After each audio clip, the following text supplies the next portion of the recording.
Hi hello ಎಲ್ಲರಿಗೂ ನಮಸ್ಕಾರ. ನೀವು ನೋಡ್ತಿರೋ ಆನ್ ಪಾಯಿಂಟ್ ಕನ್ನಡ. ನಾನು ನಿಮ್ Sandeep Shetty. Pakistan is under attack. ಈ ಒಂದು ಅಟ್ಯಾಕ್ ಭಾರತದಿಂದ ಆಗಿಲ್ಲ. ಈ ಅಟ್ಯಾಕ್ ಮಾಡಿರೋದು ಪಾಕಿಸ್ತಾನದ ಬೇರೆ ನೇಬರ್ ಅಫ್ಘಾನಿಸ್ತಾನ್. ಒಂದು ರಿಪೋರ್ಟ್ ಕೂಡ ಒಂದೊಂದು ನಂಬರ್ ಕೊಡ್ತಾ ಇದೆ. ಅಫ್ಘಾನಿಸ್ತಾನ ಕ್ಲೈಮ್ ಮಾಡುತ್ತೆ, ಅವ್ರು ಹೇಳ್ತಾರೆ ಅವ್ರು 58 ಪಾಕಿಸ್ತಾನ ಮಿಲಿಟರಿ ಅವ್ರನ್ನ ಹೊಡೆದಿ ಬೀಳ್ಸಿದೀವಿ ಅಂತ. ಅಂಡ್ ಪಾಕಿಸ್ತಾನ ಕ್ಲೈಮ್ ಮಾಡುತ್ತೆ 200 ಟ್ಯಾಲಿಬನ್ ಹೊಡೆದಿ ಸಾಯಿಸಿದ್ದಾರೆ ಅಂತ ಹೇಳ್ಬಿಟ್ಟು. ಲಿಟ್ರಲಿ 100+. ನಿಜ ಏನು ಸುಳ್ಳೇನು ಅಂತ ಹೇಳ್ಬಿಟ್ಟು ಈ ಫಾಗ್ ವಾರ್ ಮುಗಿದ್ಮೇಲೆ ಗೊತ್ತಾಗುತ್ತೆ. ಆದ್ರೆ ಇಲ್ಲಿ ಇಂಟ್ರೆಸ್ಟಿಂಗ್ ಮಾತು ಏನು ಅಂತ ಹೇಳಿದ್ರೆ, ಸ್ವಲ್ಪ ದಿನಗಳ ಮುಂಚೆ ತಾನೆ ಪಾಕಿಸ್ತಾನ ತುಂಬಾ ಖುಷಿಯಾಗೇ ಇತ್ತು. ಈ ಸೌದಿ ಜೊತೆ ಪಾಕಿಸ್ತಾನ ಮುಸ್ಲಿಂ ನಾಟೋ ಮಾಡಕ್ಕೆ ಹೋಗ್ತಾ ಇದಾರೆ. ಅಂಡ್ ಈ ಒಂದು ಪಾಕಿಸ್ತಾನ ಮೇಲೆ ಭಾರತ ಅಲ್ಲ ಬೇರೆ ಯಾವ ದೇಶ ಕೂಡ ಅಟ್ಯಾಕ್ ಮಾಡೋಕೆ ಆಗಲ್ಲ, ಯಾಕಂದ್ರೆ ಸೌದಿ ಅವ್ರ ಜೊತೆ ನಿಲ್ಲುತ್ತೆ ಅಂತ. ಆದ್ರೆ ಈಗ ಈ ಒಂದು ಮಾತು ಎಷ್ಟು ಸುಳ್ಳು ಅಂತ ಹೇಳ್ಬಿಟ್ಟು ನಿಮ್ ಮುಂದೆನೆ ಇದೆ. ತಾಲಿಬಾನ್ ಕಾಶ್ಮೀರನ ಭಾರತದ ಒಂದು ಭಾಗ ಅಂತ ತಿಳ್ಕೊಂಡಿದ್ರೆ ತಾಲಿಬಾನ್ ಪಾಕಿಸ್ತಾನ ಬಾರ್ಡರ್ ನ ಲೆಜಿಮೆಂಟ್ ಅನ್ಕೊಂಡೇ ಇಲ್ಲ. ತಾಲಿಬಾನ್ ಹೇಳುತ್ತೆ ಪಾಕಿಸ್ತಾನ ಇಂದ ISIS ಸ್ಟ್ರಾಂಗ್ ಆಗ್ತಾ ಇದೆ ಅಂತ. ಅಂಡ್ ತಾಲಿಬಾನ್ ಇದನ್ನು ಕೂಡ ಹೇಳುತ್ತೆ ಪಾಕಿಸ್ತಾನ 4 ಭಾಗಗಳಾಗ್ಬೇಕು ಅಂತ. ಬನ್ನಿ ಇವತ್ತು ಈ ಒಂದು ವಿಡಿಯೋದಲ್ಲಿ ನಾವೆಲ್ಲರೂ ಅರ್ಥ ಮಾಡ್ಕೊಳ್ಳೋಣ, why does Afghanistan hate Pakistan and Bharat Afghanistan ಅವ್ರ ಜೊತೆ ಏನಕ್ಕೆ ರಿಲೇಶನ್ಶಿಪ್ ನ ಮಾಡ್ತಾ ಇದೆ.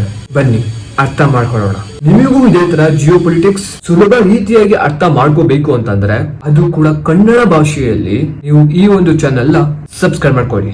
ತುಂಬಾ ಜನ ವಿಡಿಯೋಸ್ ನೋಡ್ತಾರೆ, ಚಾನೆಲ್ ಸಬ್ಸ್ಕ್ರೈಬ್ ಮಾಡಕ್ ಹೋಗಲ್ಲ ಅಂಡ್ ವಿಡಿಯೋಗೆ ಲೈಕ್ ಅಂತೂ ಕೊಡಕ್ಕೆ ಹೋಗಲ್ಲ. ಅಂಡ್ ನೀವು ಕೊಡೋ 1 ಲೈಕ್ ಇಂದ ನೀವು ಮೋಟಿವೇಶನ್ ಅಂತಾನೆ ಹೇಳ್ಬೋದು. ನೀವು ಕೊಡೋ 1 ಲೈಕ್ ಇಂದ ನಾವು ಇದೇ ತರ ಇನ್ನು ಒಳ್ಳೊಳ್ಳೆ ವಿಡಿಯೋಸ್ ನ ತಗೊಬಂದು ನಿಮ್ ಮುಂದೆ ಇಡ್ತಾ ಇರ್ತೀವಿ. ನೀವು ಎಲ್ಲಿ ಬೇಕಾದ್ರೂ ಕೂತ್ಕೊಂಡು ಯಾವಾಗ ಬೇಕಿದ್ರು ನೋಡ್ಬೋದು ಫ್ರೀ ಆಗಿ. ನೀವು ಮಾಡೋ 1 ಸಬ್ಸ್ಕ್ರೈಬ್ 1 ಲೈಕ್ ಇಂದ ಈ ತರ ಎಷ್ಟೋ ವಿಡಿಯೋಸ್ಗಳು ನಿಮ್ ಮನೆಗೆ ತಲುಪುತ್ತೆ. ಇದರಿಂದ ನೀವು ಇನ್ನೂ ಸ್ಮಾರ್ಟ್ ಆಗಿ ಹೋಗ್ತೀರಾ. Chapter 1, why the attacks.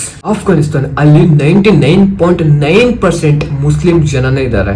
ಈ ಪಾಕಿಸ್ತಾನ ಮೇಲೆ ಅಟ್ಯಾಕ್ ಯಾಕೆ ಮಾಡ್ತಾ ಇದೆ? ಈ ಒಂದು ಕ್ವಶನ್ ಕೂಡ ಎಲ್ಲರೂ ಮೈಂಡ್ ಅಲ್ಲಿ ಬರುತ್ತೆ, ಇದನ್ನ ಫಸ್ಟ್ ಯಾರು ಮಾಡಿದ್ರು ಅಂತ. ಆಪರೇಷನ್ ಸಿಂಧೂರ್ ಟೈಮ್ ಅಲ್ಲಿ ಪಾಕಿಸ್ತಾನ ಅವರು ನೆಗೆಟಿವ್ ನ್ಯೂಸ್ ನ ಹೇಳಿದ್ರು, ಈ ಭಾರತ ಅನ್ಪ್ರೊವೋಕ್ ಅಟ್ಯಾಕ್ಸ್ ಗಳನ್ನ ಮಾಡಿದೆ ಅಂತ.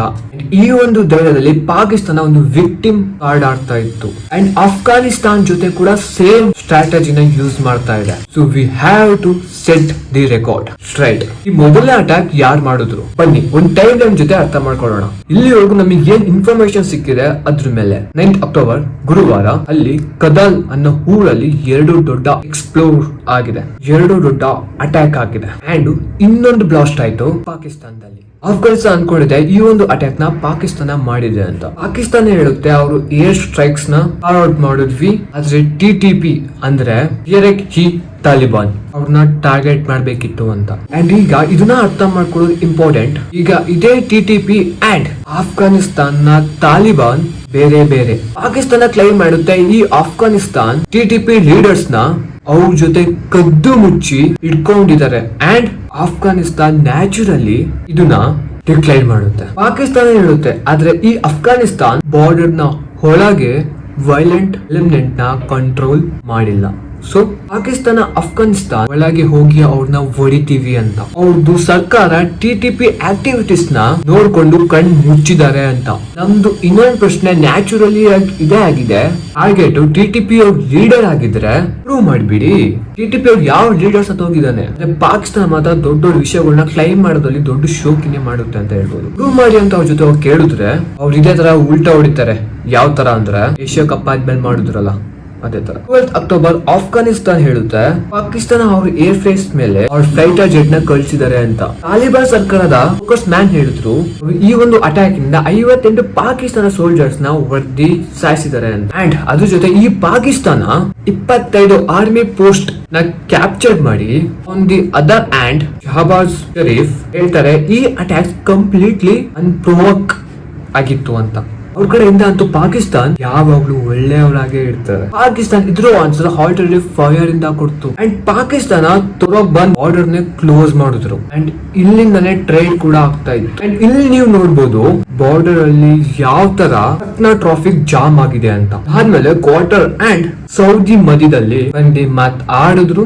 ಅಫ್ಘಾನಿಸ್ತಾನ್ ಈ ಅಟ್ಯಾಕ್ ನ ಸ್ಟಾಪ್ ಮಾಡಬೇಕು. ಇದೇ ಟೈಮ್ ಅಲ್ಲಿ ಅಫ್ಘಾನಿಸ್ತಾನ್ ಫಾರಿನ್ ಮಿನಿಸ್ಟರ್ ಭಾರತದಲ್ಲಿ ಇದ್ರು. ಇಲ್ಲಿ ಅವ್ರದ್ದೊಂದು ಪ್ರೆಸ್ ಕಾನ್ಫಿಡೆನ್ಸ್ ಮಾಡಿದ್ರು ಅಂಡ್ ಹೇಳಿದ್ರು ಆಫ್ಘಾನಿಸ್ತಾನ್ ಯಾವತ್ತು ಯಾವುದೇ ಫಾರಿನ್ ಮಿನಿಸ್ಟರ್ ನ ನೇಮ್ ಸಾಯಿಲ್ ನೋಡ್ಕೊಂಡು ಸುಮ್ನೆ ಇರಲ್ಲ ಅಂತ. ಅವ್ರು ಹೇಳಿದ್ರು ಪಾಕಿಸ್ತಾನ ಬಾರ್ಡರ್ ಅಲ್ಲಿ ಏರ್ ಸ್ಟ್ರೈಕ್ ಮಾಡ್ತಾ ಇದೆ.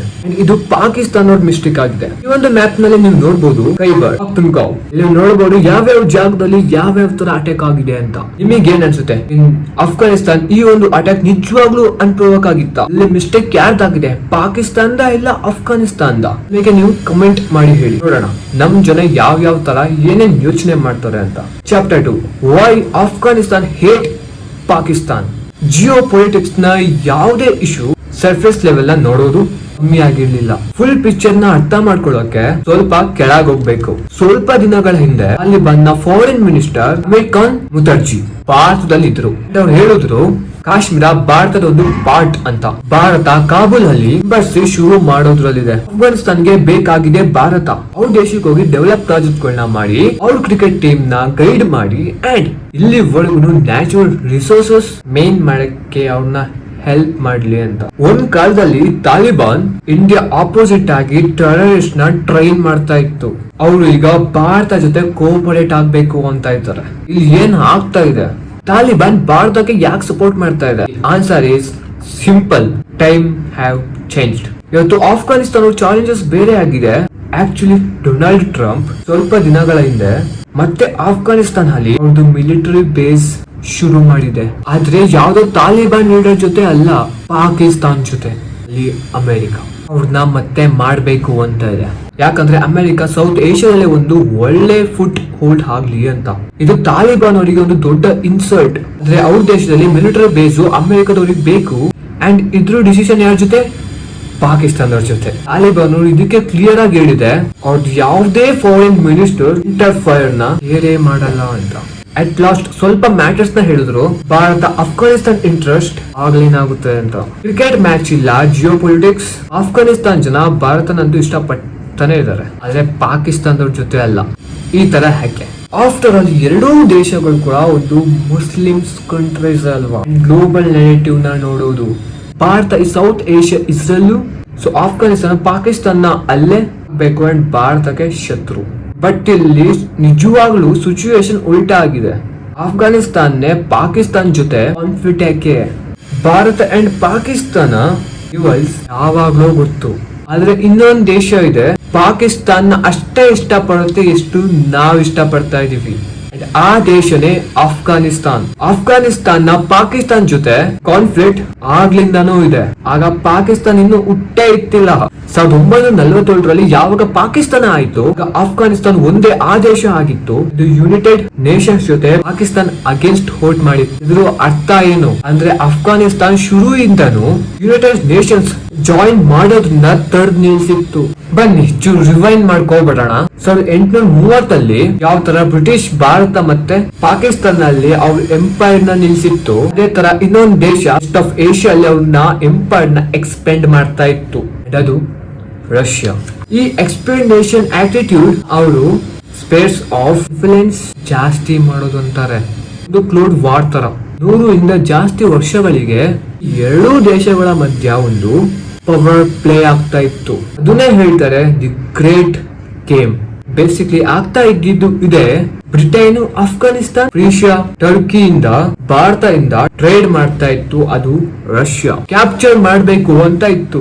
ಅಫ್ಘಾನಿಸ್ತಾನ್ ನ ಕಂಟ್ರೋಲ್ ಮಾಡೋಕೆ ಬ್ರಿಟನ್ 4 ವಾರ್ಸ್ ಗಳನ್ನ ಕೂಡ ಮಾಡಿತ್ತು ಅಂಡ್ ಆ 4 ವಾರ್ ನ ಕೂಡ ಸೋತೋಯ್ತು. After all Afghanistan is called the graveyard of empire. ಬ್ರಿಟನ್ಗೆ ಅಫ್ಘಾನಿಸ್ತಾನ ತುಂಬಾ ಇಂಪಾರ್ಟೆಂಟ್ ಆಗಿತ್ತು. ಯಾಕಂದ್ರೆ ಅದು ರಷ್ಯಾ, ಬ್ರಿಟಿಷ್, ಭಾರತ ಮಧ್ಯ ಒಂದು ಬಫೋರ್ ತರ ಕೆಲಸ ಮಾಡ್ತಾ ಇತ್ತು. Place Afghanistan is completely land locked ಆಗಿತ್ತು. ಬ್ರಿಟಿಷ್ ಯಾವ್ದು ಬೇಕು ಅಂತ ಅನ್ಕೊಂಡೇ ಇತ್ತಿಲ್ಲ. ರಷ್ಯಾಗೆ ಸಿಯಾ ಆಕ್ಸೆಸ್ ಎಲ್ಲಿಂದ ಬರ್ಲಿ ಅಂತ. ಬ್ರಿಟಿಷ್ಗೆ ಬೇಕಾಗಿರ್ಲಿಲ್ಲ ರಷ್ಯಾ ಯಾವುದೇ ತರ ಬಲೂಚಿಸ್ತಾನ್, ಅಫ್ಘಾನಿಸ್ತಾನ್ ಅಂಡ್ ಇರಾನ್ ನ ತಗೊಳ್ಳಿ ಅಂತ. ಯಾಕಂದ್ರೆ ರಷ್ಯಾ ಆಮೇಲೆ OP ಆಗುತ್ತೆ ಅಂತ, ಓವರ್ ಪವರ್. ಈ ಒಂದು ಕಾರ್ಟೂನ್ ನೋಡಿ.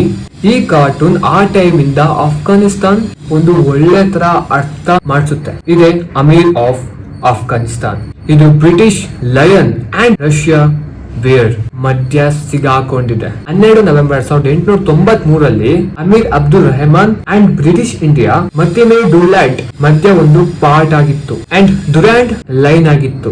ಬೇಸಿಕ್ಲಿ ಒಂದು ಬಾರ್ಡರ್ ಆಗಿತ್ತು. ಇದು ಒಂದು ಸೈಡ್ ಅಲ್ಲಿ ಇತ್ತು ಆಫ್ಘಾನಿಸ್ತಾನ್ ಅಂಡ್ ಇನ್ನೊಂದ್ ಕಡೆ ಬ್ರಿಟಿಷ್ ಇಂಡಿಯಾ ಅಂದ್ರೆ ಈಗಿನ ಪಾಕಿಸ್ತಾನ್. ಈ ಲೈನ್ ನ ಡ್ರಾ ಮಾಡಾದ್ಮೇಲೆ ಆಫ್ಘಾನಿಸ್ತಾನ್ ಸ್ವಲ್ಪ ಏರಿಯಾ ಬ್ರಿಟಿಷ್ ಇಂಡಿಯಾ ಒಳಗೆ ಬಂತು ಅಂಡ್ ಅದಕ್ಕೆ ಸ್ವಲ್ಪ ಏರಿಯಾದು ಕಂಟ್ರೋಲ್ ಸಿಕ್ತು. 1919 ಆದ್ಮೇಲೆ ಆಫ್ಘಾನಿಸ್ತಾನ್ ಕಂಪ್ಲೀಟ್ಲಿ ಇಂಡಿಪೆಂಡೆಂಟ್ ಆಯ್ತು ಅಂಡ್ 1947 ಪಾಕಿಸ್ತಾನ ಕೂಡ ಆಯ್ತು. ಆದ್ರೆ ಬ್ರಿಟಿಷ್ ಹೋಗ್ತಾ ಹೋಗ್ತಾ ಯಾವ ತರ ಭಾರತ ಪಾಕಿಸ್ತಾನ್ ಬಾರ್ಡರ್ ನ ಕಾನ್ಫ್ಲಿಕ್ಟ್ ನ ಹಂಗೆ ಬಿಟ್ಟೋಯ್ತು, ಅದೇ ತರ ಈ ಒಂದು ಕಾನ್ಫ್ಲಿಕ್ಟ್ ನ ಮುಗಿಸ್ತಲೇ ಹೋಯ್ತು. ಆಫ್ಘಾನಿಸ್ತಾನ್ ಜನ ನಂಬಿದ್ದಾರೆ ಈ ಡುರಾಂಡ್ ಅಗ್ರಿಮೆಂಟ್ ಬ್ರಿಟಿಷ್ ಇಂಡಿಯಾ ಜೊತೆ ಇತ್ತು, ಪಾಕಿಸ್ತಾನ್ ಜೊತೆ ಅಲ್ಲ ಅಂತ. ಸೊ ಬ್ರಿಟಿಷ್ ಇಂಡಿಯಾ ಹೋದ್ಮೇಲೆ ಈ ಅಗ್ರಿಮೆಂಟ್ ವ್ಯಾಲಿಡ್ ಬಾಯ್ಡ್ ಆಗ್ಬೇಕಿತ್ತು ಅಂತ, ರೈಟ್? ಅವ್ರು ಹೇಳ್ತಾರೆ ಯಾವ ತರ ಬ್ರಿಟಿಷ್ ಇಂಡಿಯಾ ಜನಗಳು ಅಂಡ್ ಪ್ರಿನ್ಸ್ಲಿ ಸ್ಟೇಟ್ಸ್ ಆಪ್ಷನ್ಸ್ ಕೊಟ್ಟಿದ್ರು, ನಮಿಗೂ ಭಾರತ ಪಾರ್ಟ್ ಆಗ್ಬೇಕು ಇಲ್ಲ ಪಾಕಿಸ್ತಾನದ, ಆ ತರ ಆಪ್ಷನ್ ಬಾರ್ಡರ್ ಏರಿಯಾ ಅಲ್ಲಿ ಇರೋವರಿಗೆ ಕೊಟ್ಟಿತ್ತಿಲ್ಲ.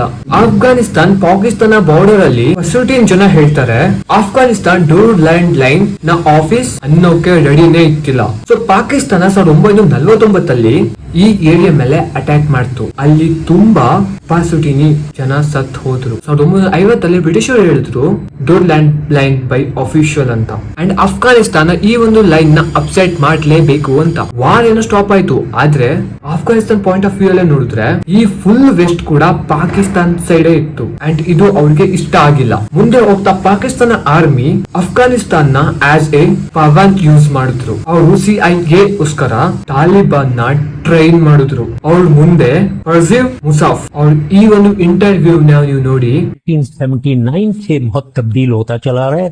एक रिलीजियस मिलिटेंसी हमने पाकिस्तान के हक में यहाँ इंट्रोड्यूस की सोवियट्स को निकालने के लिए. ठीक है. हम मुजाहिदीन लाए पूरी दुनिया से, हमने तालिबान को ट्रेन किया, उन्हें वेपन्स दिए, उनको अंदर भेजा. वो हमारे हीरो थे. ठीक है. ये जो हक्कानी है हीरो है हमारा जी. ठीक है. 80s का हीरो है. बिल्कुल है. ओसामा बिन लादेन हमारा हीरो था. CIA का भी था शायद.